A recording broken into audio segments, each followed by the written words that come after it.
আসসালামু আলাইকুম।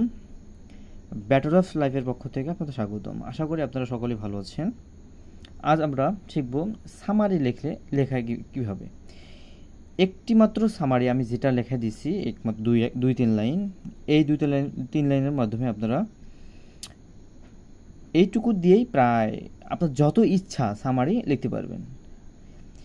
এই সামারিটা আপনি যদি একটু মুখস্থ করেন, এক লাইন মুখস্থ করেন, আপনাকে আর আলাদা করে সামারি মুখস্থ করে যেতে হবে না। কেননা সামারি মুখস্থ করে যতই মুখস্থ যান কমন থাকে না। সেহেতু আমি বলতেছি এটা আপনারা এইটুকু মুখস্থ করবেন। আমি কি বলতেছি সেটা একটু খেয়াল করবেন। এটা দিয়ে আপনারা এসএসসি কভার হয়ে যাবে ইনশাল্লাহ। আমরা শুরু করতেছি। সামারি, উপরে একটু সামারি লিখলেন এবং দেখেন আমি কি লিখতেছি, দিস প্যাসেজ অথবা পয়েম। আপনার প্যাসেজ, উদ্দীপকে প্যাসেজ দেওয়া থাকে অথবা পয়েমও থাকে, সেহেতু লিখবো দিস প্যাসেজ অথবা পয়েম। যদি প্যাসেজ থাকে প্যাসেজ লিখবেন, পয়েম থাকলে পয়েম লিখবো। Which has been discussed about topic.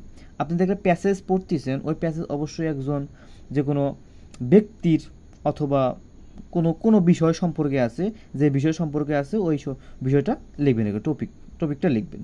তারপরে হি অথবা সি। আমরা জানি যে হিটা বয়ের ক্ষেত্রে, সিটা হচ্ছে ওমেনের ক্ষেত্রে হয়। হি অথবা she was born in, passage থেকে অবস্থান ও জন্মসালটা আমরা দেখে নেব। দেখে প্রথমে অবস্থানটা লিখবো, তারপর জন্মসালটা লিখবো।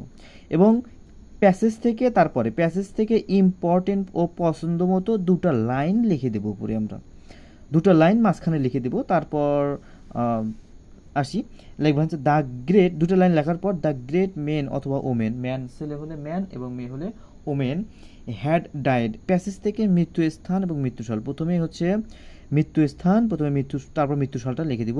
তারপর লিখবো হচ্ছে from this passage we can learn and know many things which will be useful in our future life.